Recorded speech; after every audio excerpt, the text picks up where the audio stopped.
Astăzi, dacă îi spui de pocăință, dacă îi spui ceva, când aude de pocăință, ca și cum ai pune foc pe ei. Știți de ce a venit Iisus și ne-a căutat? Știți de ce a venit Iisus și și-a dat viața pentru noi? Pentru că Biblia spune că suntem creatura lui Dumnezeu. Dumnezeu ne-a creat, fie slăvit numele. Dumnezeu a făcut cerul și pământul și tot ce se vede pe fața pământului. Și a făcut om după chipul și asemănarea Lui. Dumnezeu să fie binecuvântat.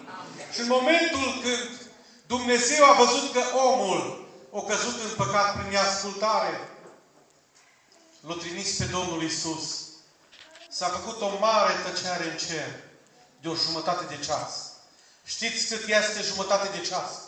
400 de ani. Când Dumnezeu Tatăl a strigat, cine merge jos să răscumpere omenirea? Și n-au fost în stare nimeni. Nici heruvimii, nici serafimii, nici cei 24 de bătrâni. Ci numai unul singur s-a ridicat în picioare. Mărit să fie numele Lui. Aleluia! Tată, în sulul cărții este scris despre mine. Mă duc să fac voia ta, Dumnezeule. Dar mă gândesc că Tatăl i-a spus Fiului Său, bine, tu vei merge jos. Dar uite, va trebui să umbli desculț. Nu contează, Dumnezeule. Va trebui să umbli flămând, însetat.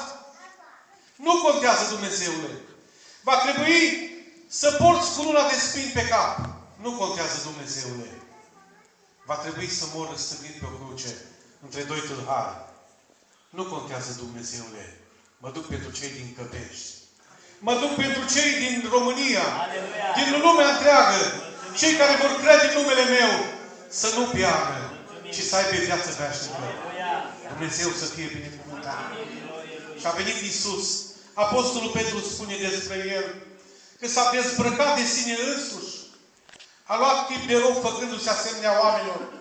Și s-a smerit până la moarte. Și încă moarte de cruce.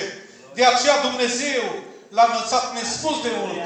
Ca în numele Lui Iisus să se plece orice genunchi din cerul, de pe pământ și de sub pământ. Și să mărturisească spre slava Lui Dumnezeu că Iisus Hristos este Domnul. Lăudați să-i fie numele. A venit Iisus. Și într-o bună zi m-a găsit pe mine. L-a găsit pe fratele Liviu.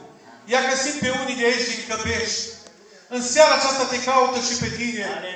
Să vii la Iisus. Privește la moartea lui Iisus. În seara aceasta.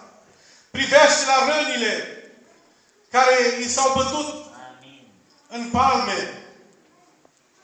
Știți, atunci când au venit la cei tâlhari, le-au forțat mâinile. A trebuit să-i forțeze mâinile, să tragă de mâinile lor, să le bată piroane. Dar când a venit la Iisus, Iisus a întins brațele de bunăvoie. Trăiască numele Lui în veșnică. A întins brațele de bunăvoie. Numele Lui să fie binecuvântat. E cel mai minunat cuvânt.